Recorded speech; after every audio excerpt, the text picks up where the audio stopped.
Hello everyone, and welcome to week 3. So we have a busy week ahead of us. We've got this first writing project is already due at the end of this week. So let's go in here and look on our module 3 to see what's going on. Before I do that, you can also see where I have placed a shortcut tile right here on our Canvas homepage that will take you to the overview for the assignment. Read that over. I also have it in module 3. I want you to have access to that and have an easy time opening it up and reading it and reminding yourself what exactly we are doing here. So if you look over what is due, what is happening this week, there's not a lot to turn in, only a couple things to turn in besides the major essay, and they will all help you produce that essay, because I want you to spend most of your time writing that essay up and doing the important reflective work and analysis that this type of research project requires even before you start writing. So like I mentioned here, I've got the overview again for the writing project. Open it up. Remind yourselves what we're doing. Hopefully you've all got your subculture picked, and make sure that you look over my response and my feedback on your proposal for that subculture. Because while some of them were great as is and people were heading in the right direction, there were quite a few that needed some tweaking that weren't actually subcultures, but were very close to subcultures.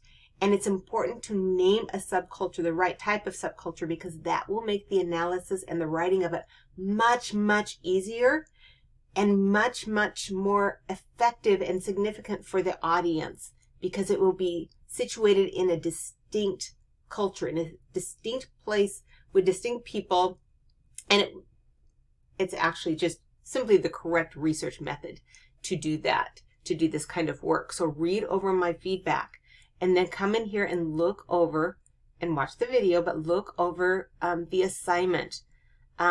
I've kind of added a section here where I've broken it down a little bit more due to some questions that I've received. So this autoethnographic research project is first the research project where you are picking that subculture and you are just kind of reflecting and looking at looking for a significant pattern or action or problem that you see recurring over and over again within this subculture.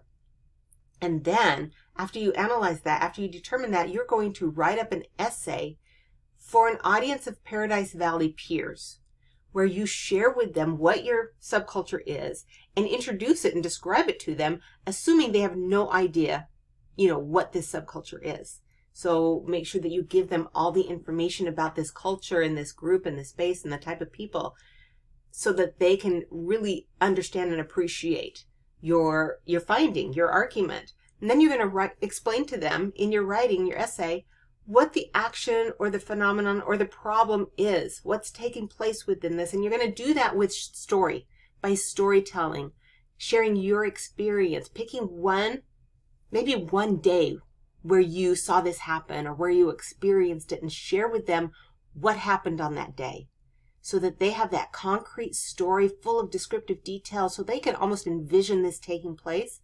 And then that will be followed by your reflection and your argument, where you're saying, okay, this is why this is a problem, or this is why this is a good thing happening, and this is why it is relevant in society, for society, okay?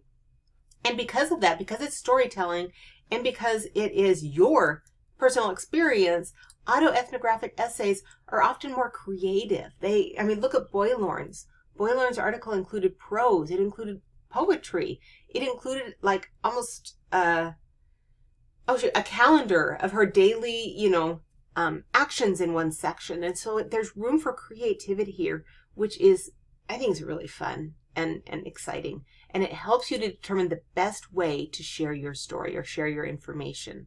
Okay, so that's in here. Let me go back out here to the module and make sure that I'm in the right spot. So here we are, week 3.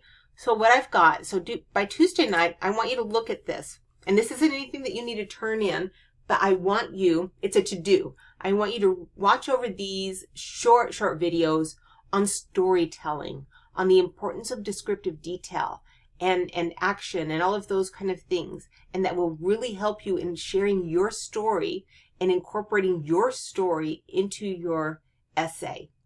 And then the next thing that we're going to be doing is we're going to be reading an article written by Lillian Rivera, and it is a popular press article, so it is written for a general audience. It was published in BuzzFeed.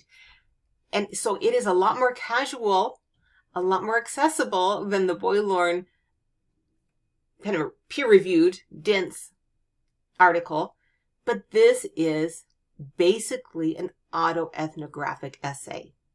Lillian Rivera is focused on the subculture of her personal family, and she is sharing stories of her experiences that allowed her to see a pattern taking place within this family of hers. And so she writes about it. She brings in other sources to help support her points.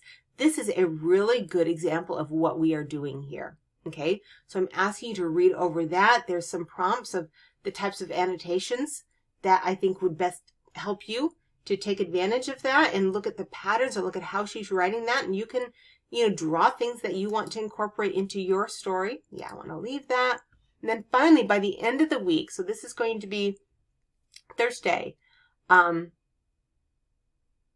see, completed peer reviews. Yeah, this is going to be a peer review.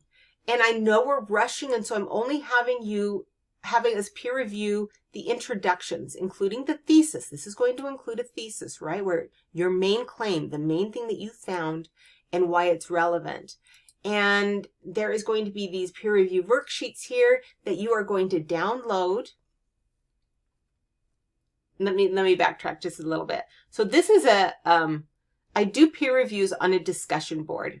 Okay. And so what you're going to do is by 9 a.m. Thursday, you are going to come down here and you're going to click on reply.